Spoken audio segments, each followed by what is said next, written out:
Violence breaks out at a local McDonald's where police say an argument between co-workers led to one of them being stabbed to death. Fox News' Camille Mary, she just got an update from East Point Police a short time ago. Camille joins us live now. Camille, what have you learned? Yeah, this is an absolutely horrific story. We just got briefed from East Point Police, and then we headed down here, which is about a mile down the road, here at the 9 Mile McDonald's. So I want you to take a look at some video. We're going to talk about what happened. So let's rewind the clock back to about 8 o'clock. Actually, prior to that, there was a dispute. Police say there was a dispute between two employees.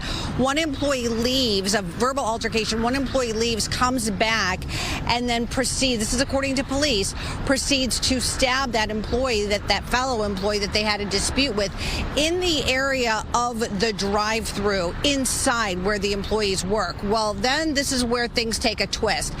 A customer in the car going through the drive-through sees this, witnesses this. He takes a gun, this according to police, shoots it up in the air, and then realizes exactly what's happening, trying to stop this stabbing from happening. And then he actually chases the suspect, runs away, and then he chases that suspect, holds that suspect at gunpoint until police get there. Now, we did talk to some witnesses, and we're going to hear from them in a minute, but I do want to report that we have confirmed from police that the victim is deceased, a woman in her 30s, and the suspect is in custody, a 26-year-old woman. But let's listen to what that one witness had to say. She left for 5 minutes. She came back with a mask on her face, and the only thing I seen was her hands. That's how I knew it was her. And she started stabbing her, and she tried to conceal her identity, come back with a mask. Damn, a knife, man. I'd rather be shot than a knife. It's so many, man. Ran for help and basically asking everybody help or whatever. I tried to stop her. It was no stopping her. She stabbed her everywhere. That was a frenzy. Just most of the times when somebody does do that, they end up stabbing themselves too. So bloody, you're on that McDonald's floor, you just, oh man, that last moment, oh fuck. R.I.P. to that woman, and pray for her kids and family. Absolutely horrible story. Now, police are crediting that customer who was in the drive-thru. He had a CPL. He was registered, could carry a gun legally. They said if it wasn't for him, if he wouldn't have shot that warning shot and gotten out of his car and ran after the suspect, police believe that the suspect would still be out there right now. So just a horrible set of circumstances. Yeah, already she would have had to prove that it was her. I'm sure the McDonald's had enough cameras. They would have caught her going to the car, walking back in, or she would have tried to do some slick. That's crazy. To do that, for that to happen to you is sad, and to do that,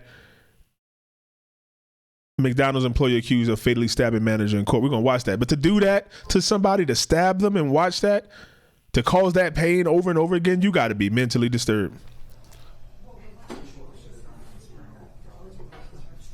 No recording. Let's see.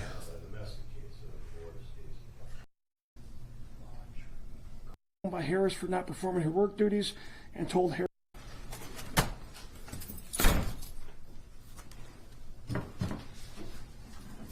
Detective Showers, please approach for the swear-to. Please raise your right hand. Do you swear that the information being provided is true and accurate to the best of your information, knowledge, and belief, subject to penalties of perjury? I do. Put your hand down. With regard to the defendant, Afani Muhammad, please set forth a factual basis for the warrant request. Yes, Your Honor. On 7/10/25, McDonald's employee Afeni Muhammad stabbed McDonald's manager Jennifer Harris multiple times with a kitchen knife at the McDonald's restaurant at 179219 Mile. Harris was not armed at the time and died of her injuries. Prior to the stabbing, Muhammad was sent home by Harris for not performing her work duties and told Harris, "I'll be back." Muhammad was arrested on scene and the knife was recovered. Muhammad admitted that she intended to kill Harris and stated that after she was sent home, she drove to a nearby park, decided to come back and stab Harris with a knife that she had inside of her vehicle. She already had a knife inside her vehicle. She drove to the park, had time to think about it, and said, I'm doing this. Everything was going on in her life. That breakup, she mad, depressed. It's her fault. I'm going to take her out. When Muhammad returned to stab Harris, she entered the back entrance with a hooded mask over her face in an attempt to conceal her identity and attempted to flee the scene after the stabbing, but was stopped by an armed customer. She had no idea that. She was like, what the hell? He chasing me? Oh my God, what? I thought they were going to be scared. She just happened. The drive-through, what's the chances? The drive-through guy just getting involved. He could have stayed in his car, not said nothing, or just drove off when it happened. Like, oh my God. She got out of his car, chased her, got her. Warrant is being signed, and we can proceed. 535. Muhammad, who does appear to be Two. I have advised my client of her rights, as well as the charges against her and the potential penalties. We are ready to proceed on those grounds. Very good. Ma'am, do you understand the nature of the charges against you to your satisfaction after talking to your attorney? Yes. Very good. I will go ahead and enter a not guilty plea on your behalf. Are you requesting a court-appointed attorney? Mental break. Yes. I will. She could prove a bunch of stuff was going on, that that was sending her home, and a reason for, not an excuse, but a reason for a mental break. She could plead an insanity charge. That gotta be it. Appoint an attorney to represent you. We'll set this matter for a probable cause conference on July 23rd, 2025 at 1 p.m. The preliminary examination will be on July 30th, 2025 at 1 p.m.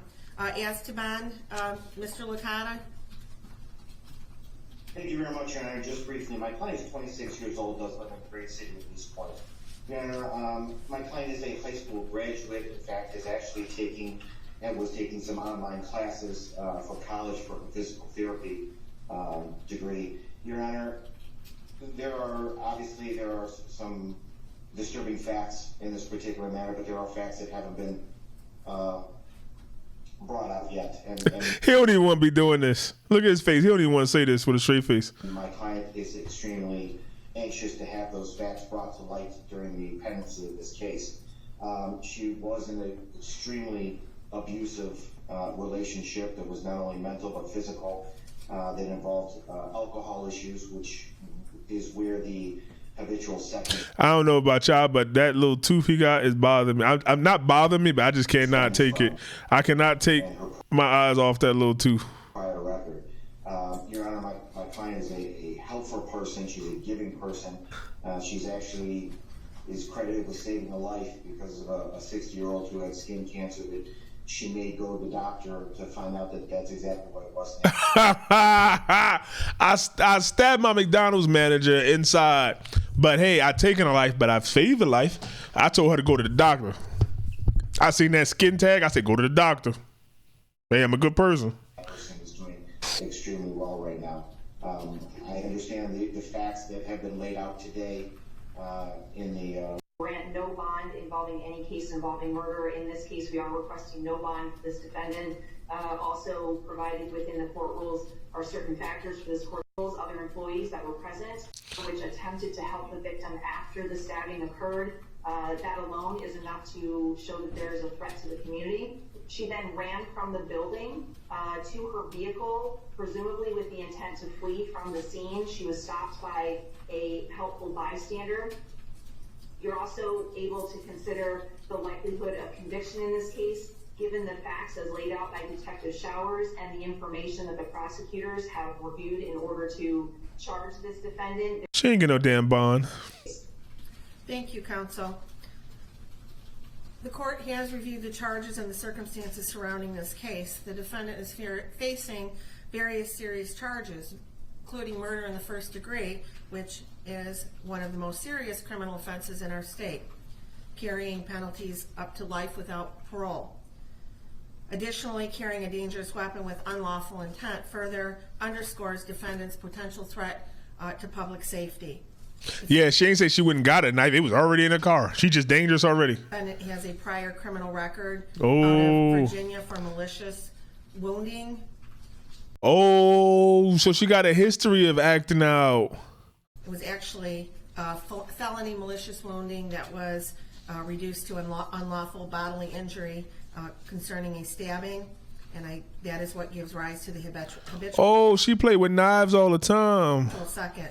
And in determining bond, the court must look to the factors outlined in Michigan Court Rule 6.106. Number one, the seriousness of the offense and the danger posed to the No community. bond. The charges here involve No a violent crime with a bond. weapon, indicating a substantial risk to the public. The court finds there is a significant threat to public safety, and therefore the bond must reflect that return for court appearances. Without these ties, the court is concerned is unable to post the $25 million bond. Oh, they gave her a bond, $25 million. Okay, that's basically no bond. I don't even know why you get a bond with murder charges. That's so weird. It's the most serious charge, and we know we got you on camera. This guy, it's obvious. But I guess you got to play these games. She get a bond, so they want to make it egregious. $1 billion, and you can see the light of day. They ain't even give Diddy a bond. That's crazy. They ain't even get. Cause I guess there ain't no bond they can give him that he ain't gonna take. $50 million. You got to put 25. Done. $100 million. We need $50 million. Done. Take that house right there. Yeah. Let me know what y'all think, kids. Well, I know what y'all think. This is sad. This girl should be thrown under the bus. She's mentally, something's wrong with her. She might have something wrong. She already got different woundings, playing with knives. She was just a powder keg ready to snap. And I wonder, was she actually not doing her duties? She probably was talking back and a bunch of other stuff, somebody like this. RP to that lady, man. And thank God for that man that helped, I guess, take her down. She would have been caught anyway, but he helped. And the police ain't no weird situation. They got her right off the way. She ain't had time to hurt somebody else. Say, fuck it, I'm going down. I'm taking out all y'all or more people. She could have went to somebody else. Oh, yeah, wasn't you on her fucking side? Didn't you tell her, yeah, she should send me home? But she ain't had time to do that. I don't know. Let me know, Cave Dwellers.